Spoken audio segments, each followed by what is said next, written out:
Magandang araw. Ang nakikita nyo ngayon ay ang Grand Terminal sa Lucena City. Matatagpuan sa Barangay Aylayang Dupay, sa Diversion Road ng Lucena City. Ang terminal ay itinayo bilang pangunahing panghimpilan ng mga bus, jeepneys, at UV Express mula sa Quezon Province patungong Metro Manila, Bicol, Laguna at iba pang may kaugnay na rehiyon. Noong dekada 1990 at 2000, ipinasa ng Sangguniang Panlungsod ng Lucena ang mga ordinansang nagtakda ng Grand Central Terminal bilang eksklusibong terminal para sa mga pampasaherong sasakyan. Ito ay bahagi ng pagsisikap na bawasan ang trapiko sa lungsod.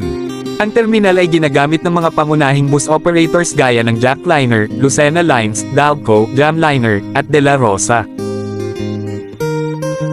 Ang Lucena Lines, isang subsidiary ng Jackliner na itinatag noong 2004, ay partikular na nagsimula ng gamitin ito sa kanilang serbisyo papuntang Manila at pabalik.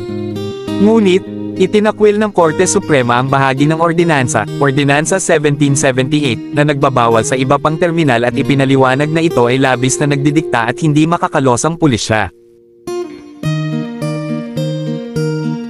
Bukod sa bus terminal, tinatayang gumaganap din bilang satellite office ng ilang ahensya ng gobyerno tulad ng LTO, BIR, SSS, GSIS, PhilHealth, PRC, at iba pa. Naging komersyal na hub din ito para sa mga pasalubong gaya ng kakanin at produkto mula sa Quezon.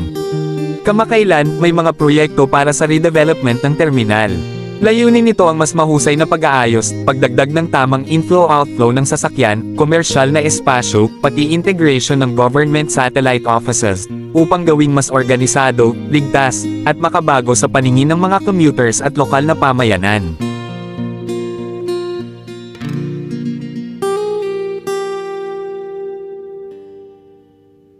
Sa paglipas ng panahon, ang Grand Central Terminal ay naging pundasyon ng sistemang pampublikong transportasyon sa Lucena at buong Quezon. Mula sa layuning pang-istruktura at trapiko, hanggang sa pag-iral ng iba't ibang serbisyo at pagsuporta sa ekonomiya at turismo, malinaw ang papel nito bilang gateway hub ng rehiyon. Bagamat naharap sa legal na hamon kaugnay ng monopolyo, nananatili itong mahalagang pabahay ng pag-uugnayan ng komunidad at komersyo.